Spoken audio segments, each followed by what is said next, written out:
Welcome to the Rap Soul Podcast, where we dive deep into the world of music that moves our hearts and gets our feet tapping. This is the intersection of rap and soul music from the 80s, 90s, and 2000s. We appreciate you for listening. Share this podcast with a friend or family member who loves music as much as you do. The podcast is hosted by 12 Kyle. Next up, the Rap Soul Podcast. Welcome to another edition of the Rap Soul Podcast. I am your host, 12 Kyle. If you found this podcast via the internet, thank you and welcome. If you found this podcast because a friend recommended it to you, thank you and welcome. If you found this podcast because somebody wrote it on the bathroom wall, thank you and welcome. Again, this is the Rap Soul Podcast. This is the intersection of hip hop, rap, soul, and R&B from the 80s, 90s, and the 2000s. This is the best music podcast that you've never heard until right now. You see the title, When Did Hip Hop Die? Just for the record, I don't necessarily know that hip hop as you know it is dead, but the hip hop that I knew when I grew up on is dead, and I'll explain why. I came to this idea for this particular episode a few months ago. I was on the phone chopping it up with the homies, Uncle Dolomite from the Too Much Game podcast. Make sure you check him out. And my man King Germ from the Podden Saved Our Marriage podcast. And we were having a discussion about hip hop and the music that we grew up on. And Uncle Dolomite said something that was very profound. He said, and I quote, "I think LL laid the first brick in the death of hip hop with I Need Love." Close quote. And it made me think, I didn't know that he did. And I don't think that started the evolution of the death of hip hop, but it was a very poignant point. And I made a mental note to, come back and talk about it. And after our conversation, I thought about it. I was like, you know what? He might have a point. Now, at the time that I Need Love came out, that was so long ago. That was during the golden era of hip hop. But again, he didn't say that LL killed it. He just said I simply thought that LL laid the first brick in it. Those are his thoughts, not mine. And then probably a couple of days later, I got a text from my man Jay Fresh. And we were talking about rap or whatever in the text. And he mentioned Young Thug, the rapper Young Thug. And he said, quote, he has those dope bars. It's funny how an art form can deteriorate to complete trash, close quote. And I responded by saying, I knew hip hop was doing bad when I heard kids say lyrics don't matter. I don't listen for words, just the beats, close quote. And I thought about it for a second. I was like, even that conversation that Jay Fresh and I had, like, it really made me think, like, if you think that it's all about the beat, then, and you're not paying attention to the lyrics, then yeah, rap probably is dead. Hip hop probably is dead. And then I went back and I listened to an old episode of my other podcast, the main podcast, the 12 Kyle podcast. If you're not up on it, check it out. Subscribe over there as well. I put this particular episode out, I want to say it was March 14th, 2019, right? And it was called The Things That Almost Killed Hip Hop in the 90s. And I listened to that episode and then I still had like this thought in my head. So did it die? And if so, when did it die? And what killed hip hop? At least for me. I knew you'd ask. So here's why I think it was killed. And these are no particular order. Number one, the internet. Man, talk about a double-edged sword. The internet for hip hop has truly been the gift and the curse. Never has it been so easy for you to get your music heard. You know, if I make a dope beat in this room right here, I can put it on my Twitter page. I can put it on my YouTube page. Thank you for watching. Thank you for subscribing. I could put it everywhere, and I didn't spend any money.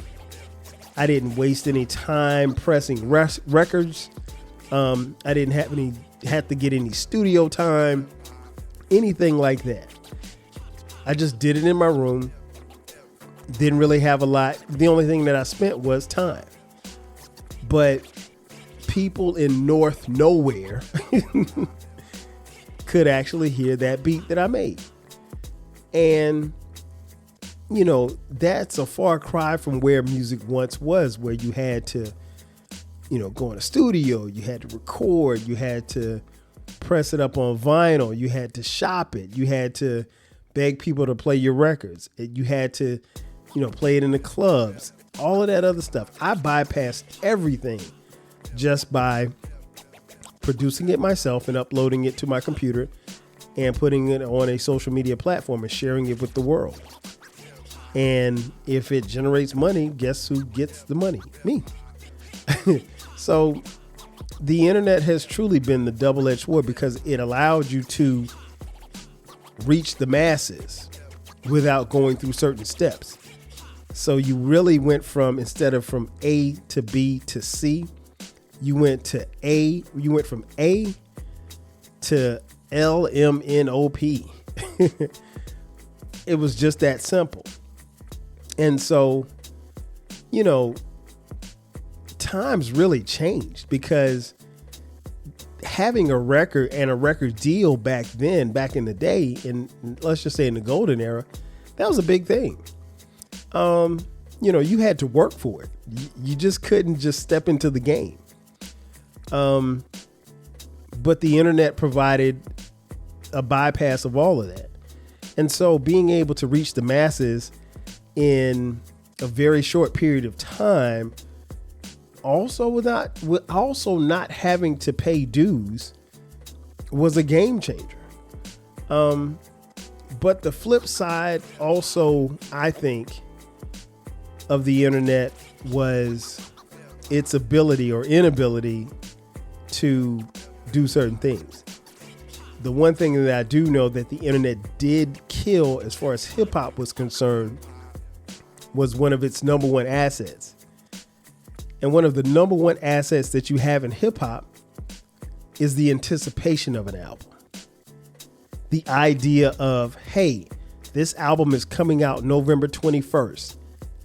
So there was a rush. There was a belief that if I go to the record store, I get there early, I can get it. I can take it back to my room, listen to it. It was a process. You were totally invested in the process of music. You had to leave your house. You had to get in a car or catch the bus or catch the train to your local record store or Sam Goody or Best Buy or wherever, the mall. Purchase that CD or tape and listen to it. And if it was good, you'd listen to it for a long time. If it wasn't good, then you'd probably be upset because you wasted your money on this CD or tape that really wasn't that good. But that was the anticipation of it. And like I said, it was a process. And I remember like when back in the day, a single would come out before the album came out. And you might have to wait, I don't know, a month, maybe a month and a half before the album actually came out. Maybe two. Now we seemingly get 2 or 3 singles before the album even comes out. And then you wait a few weeks. And then sometimes the anticipation is as simple as your favorite rapper putting up a 30-second Instagram reel on Instagram, and you hear the beat in the background and you're like, oh my God, I can't believe it. Or they say on Wednesday, they announced that a new album is coming out Friday at midnight. And you only have to wait 48 hours, and there's really no anticipation with that. So that kind of taking that element out of it, I think, is one of hip hop's biggest assets. Is you don't necessarily look forward to music anymore. At least I don't. I mean, I could be the old guy in the room. In fact, I might be the old guy in the room because I am. That being said, there's no anticipation about anything.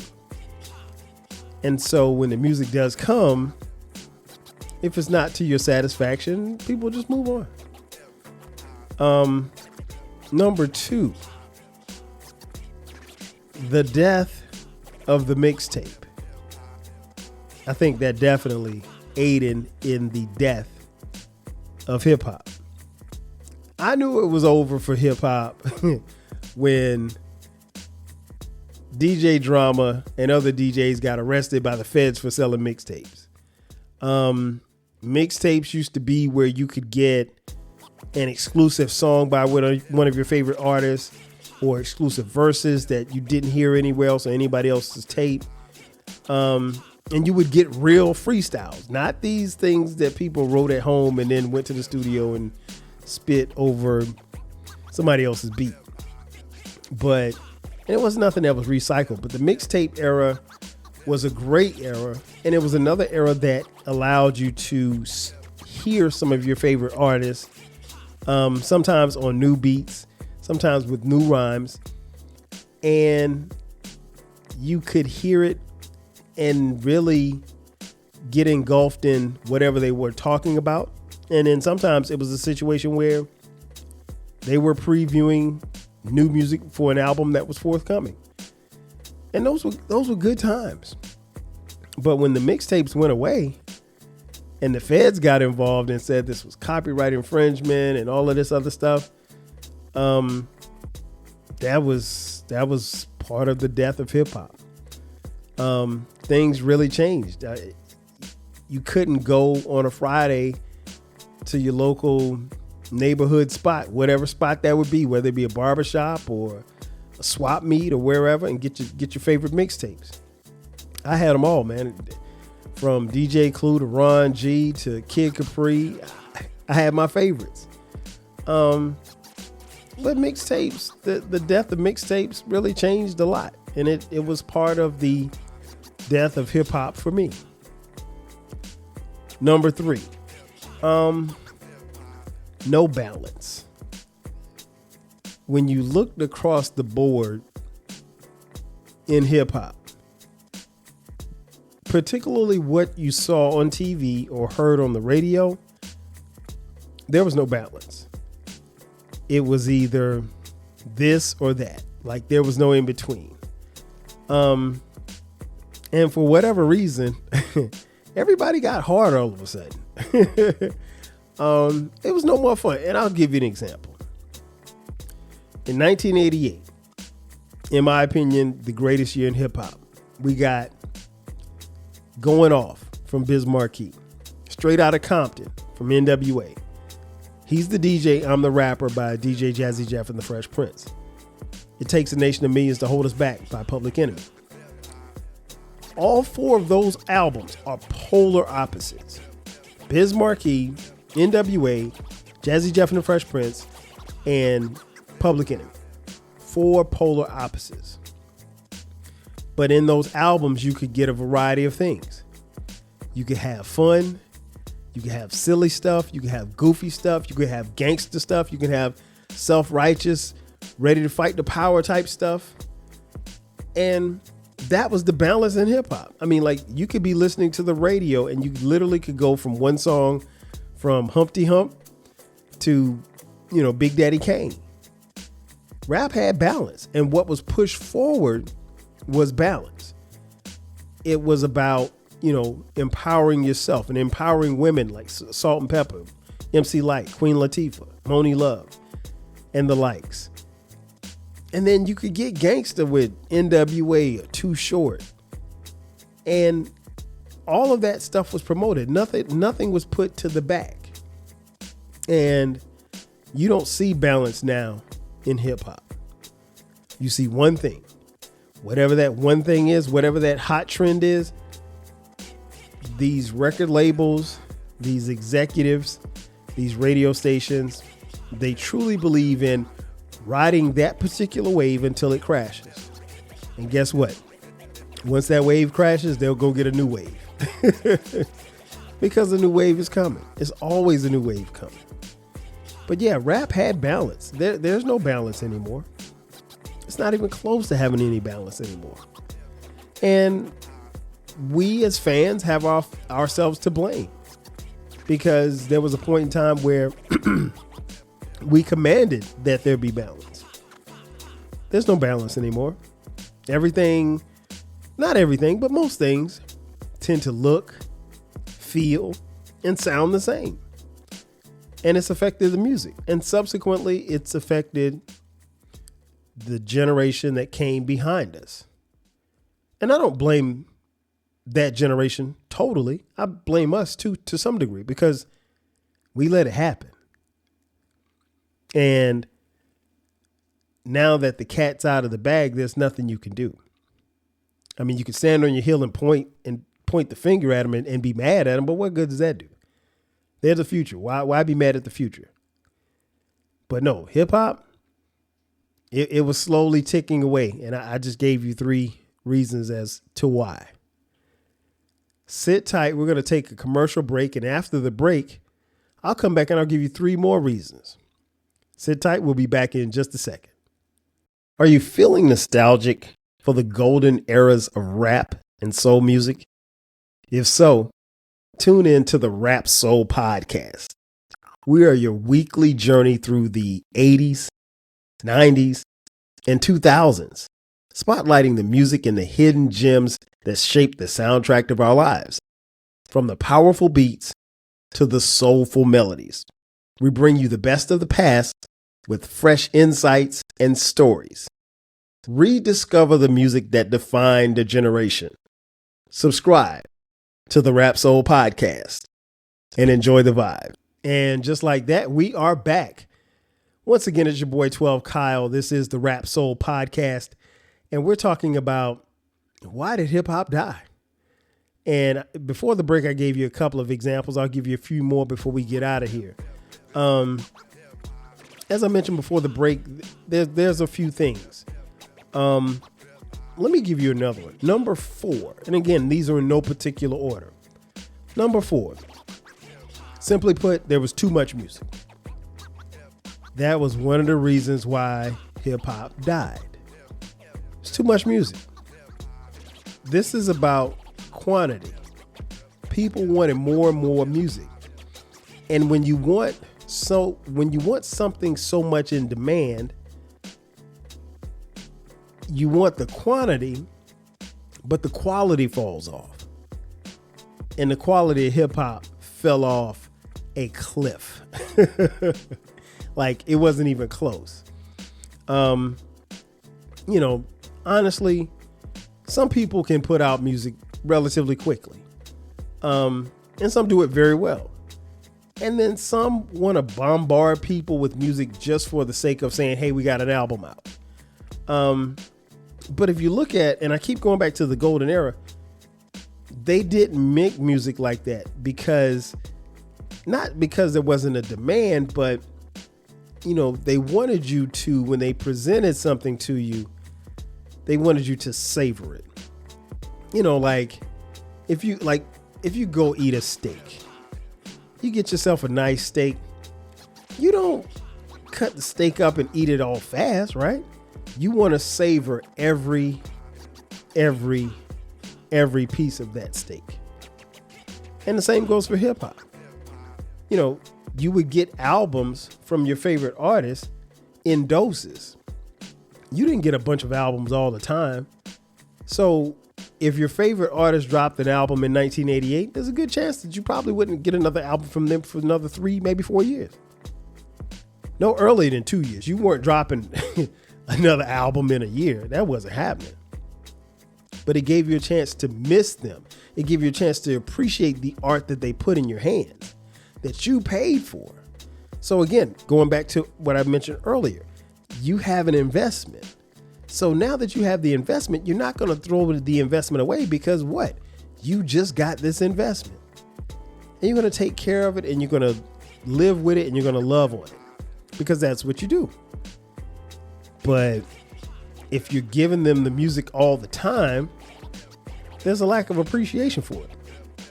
You know, nowadays, if you don't have 2 albums, 5 mixtapes, and 10 guest appearances a year, you're slipping and people are going to forget you. You know, at least that's what they say. This attempt to keep up with the high turnover rate of music has cheapened the music. Now you have regular mixtapes that are, marketed as albums, and it's just a bunch of songs to get thrown together just for the hell of it. Like, not a lot of thought put into it. And I know you got to do what you got to do to survive these days, but, the rush to stay in the public eye shouldn't affect the music the way that it has. In essence, the music has really become watered down. And that's unfortunate because we have a generation now that thinks that this is the model to follow. It's really not. Not for longevity, not for career longevity. Because they think if you get out of sight, then you're going to lose your fans. That's not the case. Not if your fans are really, really here for you. You don't necessarily have to put out new music.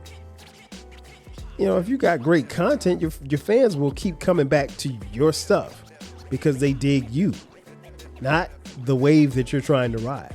It doesn't work like that. But yeah, too much music. And I mean, like, it's no different. And I've used this analogy before, and I think it fits here. It's like going to a buffet. You go to a buffet, you see all the food there. You can't eat it all, but you don't really appreciate it either. Because you got 7 different types of chicken, and you got steak, and you got ribs, and you got corn, and you got rice, you got peas, you got candy yams, you got everything. When you get to that whole thing of food, you're looking at it and you don't know what you want to eat. And pretty soon you start eating, and after a while, all the food just tastes the same. And that's how this music has become. It's about all the same.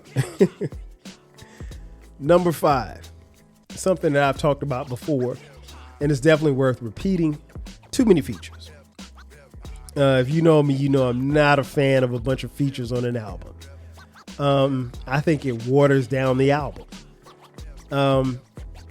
I've actually seen fans on social media speak down on a particular album because it didn't have enough features. I think that's just whack. Like, you're coming to my album because you want to hear me. It's almost like you want, like I'm having a party and I'm inviting you to my party. And the first question you say, hey, well, who's going to be there? Is Eclectic coming? Is Dolomite coming? Is Baylor coming? Is Zell coming? Is Derek coming? Is Dr. Jamel coming? Is J Boog coming? Is Autumn coming? Like, everybody's asking, but wait a second. It's my party, remember? I invited you. It's not about everybody else. They may show up, but I'm not promoting the fact that they're showing up because the party is about me. It's my party. I want you to come kick it with me. And we've lost sight of that, man. It's just, it's way overboard now. And I'll let you guys on a little secret. Hey kids, it wasn't always this way. There was a time where there were no guest features on anybody's album, unless you were in the crew. If you were in the crew, you could probably get a guest feature. Other than that, no. Outside the crew, hell no. Because one, MCs didn't want to battle or have someone else show them up on their album. And then two, it's the awkwardness of it. Why do my record should stand on its own merit? Why do I need you?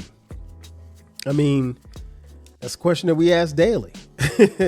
Do you need this person on your record? But, we see albums with a bunch of guest features. I remember many years ago, J. Cole, the rapper J. Cole, came out with an album and it didn't have any features and people got mad at him. I'm like, his album shouldn't have any features. You should only care that it's just J. Cole.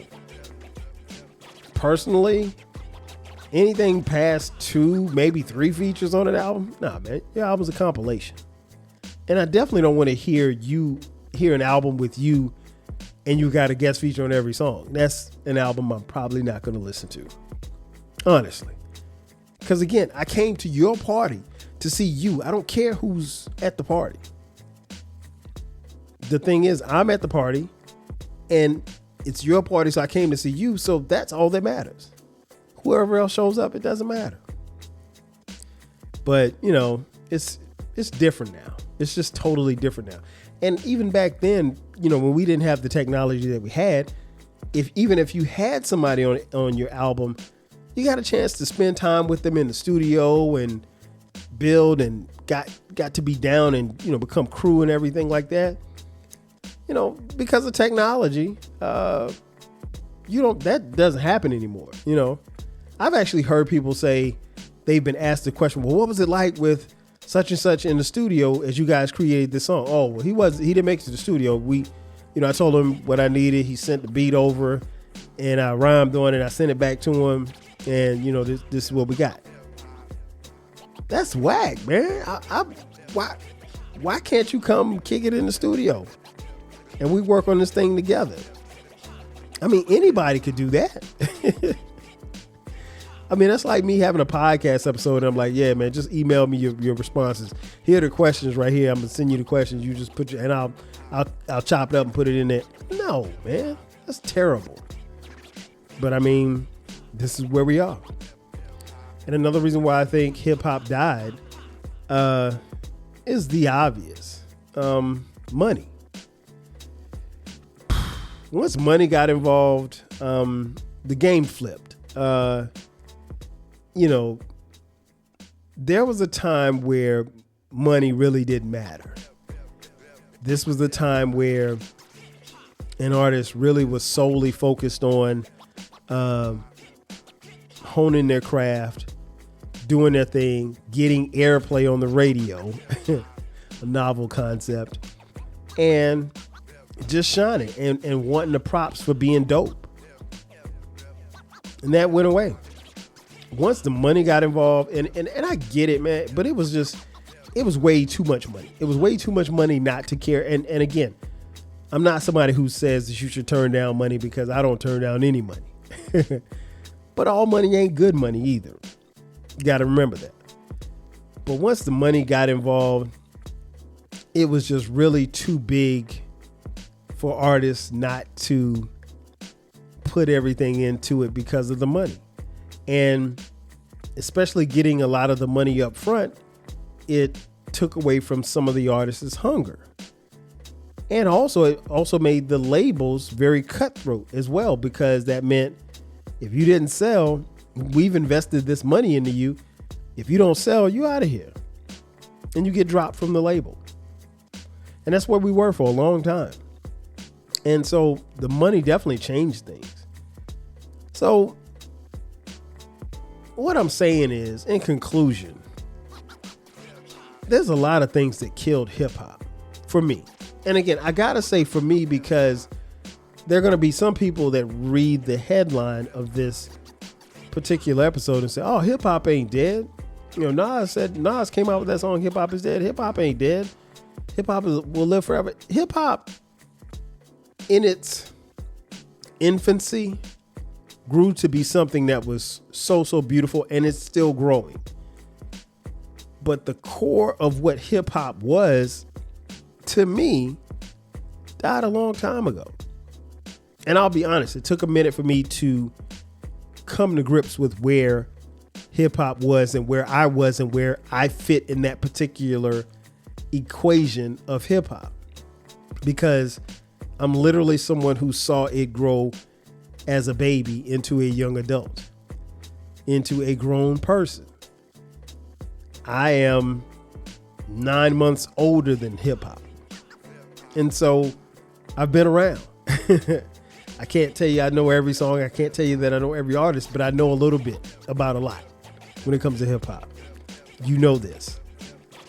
But yeah, it's not, it ain't what it was. And for me, it died a long time ago. And again, I had to figure out where I stood in its death and how I was going to move forward with what I was presented with to go forward. And that's not to say that I don't listen to the music of today, because I do. Not a lot of it, but I do. But every now and then, I'll listen to something and it'll be appeasing. And sometimes I'll listen to something and it'll blow me away. But that era in which I grew up and listening to music, hip hop in particular, that era ain't coming back. And I'm okay with that. I've come to grips with it, and I've understood that it's okay that it's no longer here. Because one, I'm here, and two, I still have access to that music, so I can always resurrect it by pressing play. So that goes back to the question that I initially asked. Did it die? Yes and no. For most people, they may say no. For others, they'll say yes. For me, it did. But again, I'm okay with it, because anytime I want to bring it back to life, all I got to do is press play. Ladies and gentlemen, that's going to do it for me. Thank you for checking out this edition of the Rap Soul Podcast. This is a weekly podcast. Again, this is the intersection of the 80s, 90s, and 2000s when it comes to rap and soul music, hip hop, and R&B music. Again, I am your boy 12 Kyle. If you haven't done so already, be sure to subscribe to the Rap Soul Podcast. We have a Reddit page. So if you'd like to take this conversation from here over to our Reddit page, feel free to do so. We have a YouTube channel. If you want to watch this episode, you can do that there as well. Subscribe as well. The great thing about the YouTube channel is that we have not only the video, but we have audio as well. If you're on social media, Rap Soul Podcast across the board, on Twitter X, Facebook, Instagram, Threads, we're there. And if you want to contribute to the show financially, hit us up on Cash App, $TWELVEKYLE.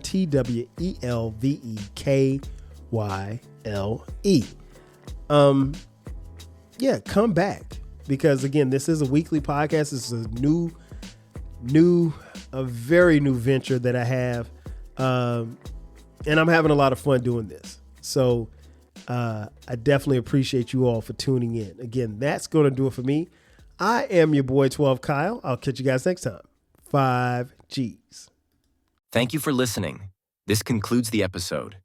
Be sure to subscribe to the Rap Soul Podcast. You can find the podcast wherever you get your podcasts. Follow the podcast on social media. And feel free to continue this discussion on our Reddit page. More importantly, share this podcast with a friend or family member who loves music as much as you do. Until next time, 5,000.